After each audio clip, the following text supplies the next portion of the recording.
Hello everybody and welcome to the second top 10 of the week. Well, you could say that. And here we have Magny-Cours as the first track for this time, and to be honest I feel it's actually a very good track. To be honest, it has a very nice flow, very fast corners, especially like turns 1 and 2. It hosted its first Formula 1 race in 1991, and of course its last in 2008, which was actually quite eventful. Of course, it didn't actually produce many eventful races, but it was quite good in that sense. Well, not the poor races, I meant like the flow of the circuit. That produced some really exciting laps. Watkins Glen is actually one of my favourite tracks in the world, you know. Probably behind Spa, Monza, Monaco, etc. But it is one of my favourite non-Formula 1 races. To be honest, it's very fast, technical in sections. Well, the new section is the boot, but of course they didn't actually race that in the 70s. But it was still a fantastic track nonetheless. Of course, I wasn't actually old enough to watch any races, but it was a fantastic track.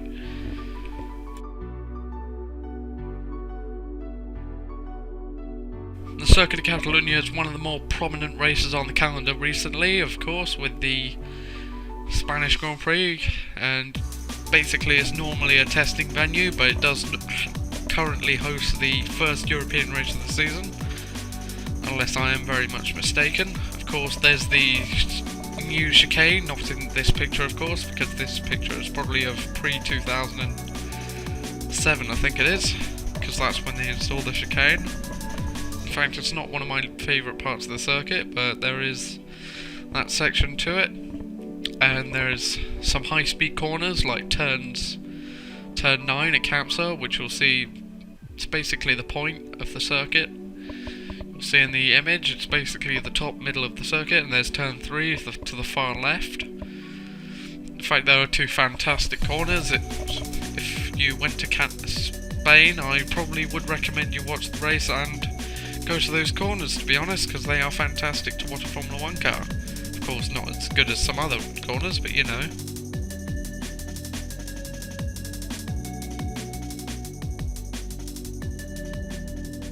You may be wondering why I put Hockenheim up here, especially considering its 2002 redesign.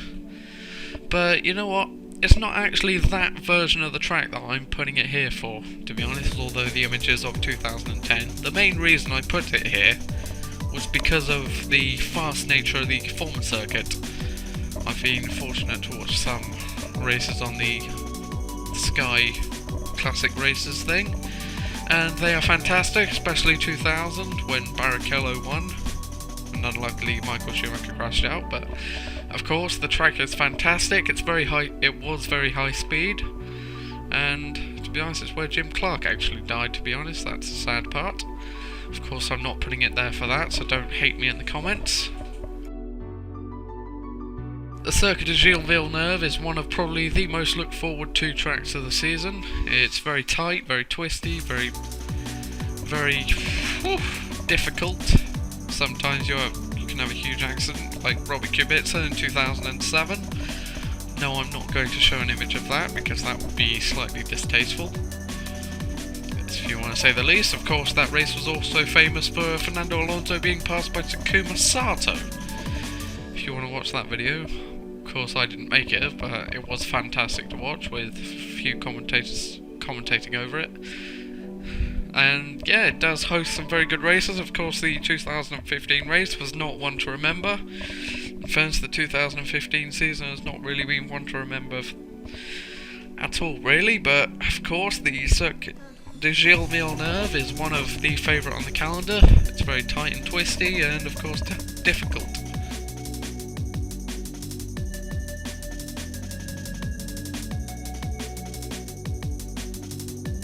The next few tracks are actually probably more difficult to order than the previous ones, to be honest. Of course, we start at Suzuka, to be honest, and the image here shows a Kimi Räikkönen setting up the pass of Giancarlo Fisichella, of course getting the better run off here, and he'll pass him into turn 1 of the final lap. 2005 was a breathtaking race. I actually was probably more lucky to watch it multiple times than once. To be honest, it was a fantastic race, but of course that's not the reason why I put it here. It's because of the fantastic sections of the track, like 130R, which is the corner before that chicane actually, and the snake section after turn 2. That's also a fantastic section of the lap. It's just fast and flowing, unless you're in a horrible car, let's just say that for nothing. For example, Suzuka would offer a high downforce package, really, because of the short straights and the fast corners. Of course, if you go faster, you generate more downforce.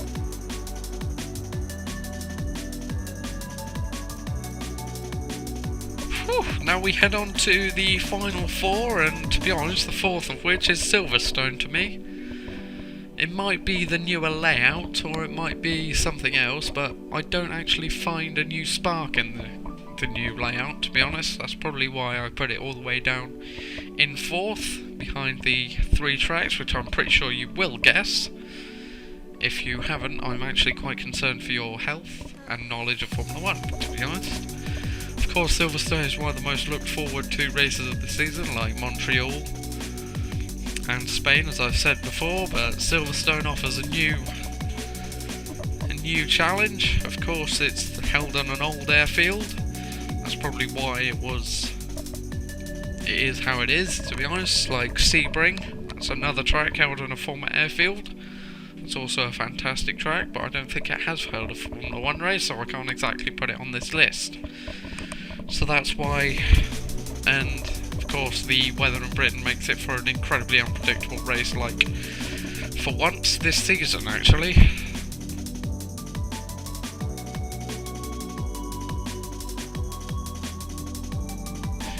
So here we go, Monaco, probably the glitz and glamour of the Formula 1 world. To be honest, one of course the most looked forward to races of the season, probably alongside Singapore actually more recent times, but I haven't actually put that in. In fact, I don't know why I haven't put that in. Probably because it's not really an exciting race like this one. To be honest, it's only 3rd behind the 2 ahead, partially because it doesn't actually create that many exciting races. Of course, when the Monaco races are exciting, they're incredibly exciting, but the difficulty of the track and the tightness makes it incredibly difficult to pass, which is probably why the races are normally not as exciting. Of course, have a look back to 2011, that was pretty exciting, despite the act of overtaking by the front 3.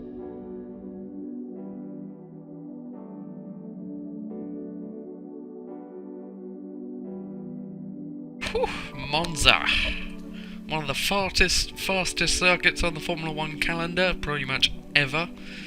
I think it is the fastest, bar the Indianapolis 500. That was once the Formula 1 World Championship. I was actually close to putting the Indianapolis road course on this list, but I didn't, to be honest. Although the Indianapolis road course does remind me of Monza, but really what I have from Monza is something else, to be honest.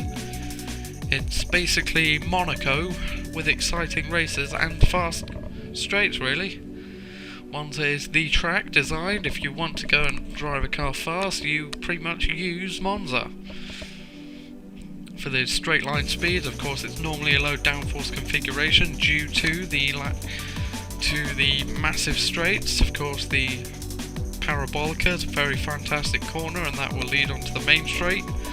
Curve Grande is also a fantastic corner. Of course, we've seen a few overtakes and battles throughout the recent years between Fernando Alonso and Sebastian Vettel.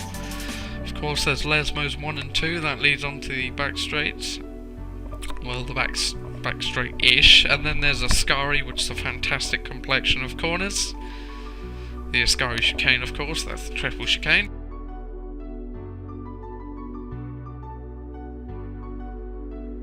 You normally see Monaco and Spa as the top 2, but to be honest, Spa is pretty much head and shoulders above any Formula 1 track ever built, to be honest.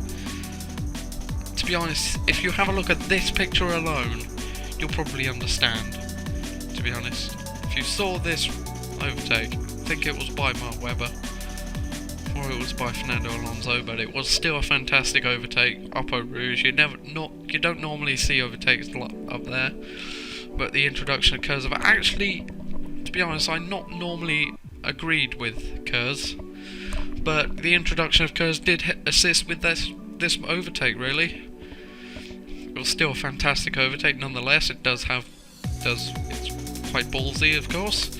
Of course, there are other fantastic corners like Pouin, Blanchimont, of course the fast corner before the chicane, and Pouin, of course, the fast corner after the corner with no name. It's actually probably called Liège these days, but still a fantastic corner.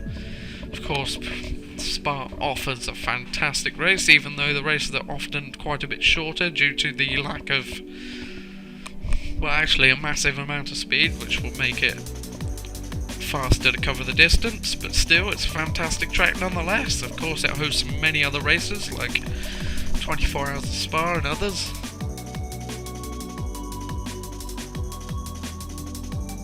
So that reaches the end of my list. Feel free to let me know if you like or dislike the order of the tracks in the comments. Of course, I probably have missed some, which may include Singapore. That's a fantastic track, normally goes to 2 hours, so would test concentration, and it's a very difficult circuit itself, but of course there are other tracks I may have missed, which may include Hungary, Brazil maybe, Interlagos. That's hosted some interesting races. Maybe some of you like Abu Dhabi. Maybe that would replace something on the list, you know? Of course, I'm always open to suggestions, so feel free to let me know what you think of it in the comments, and feel free to let me know what you would like to see in the comments below. Of course, thank you very much. See you soon.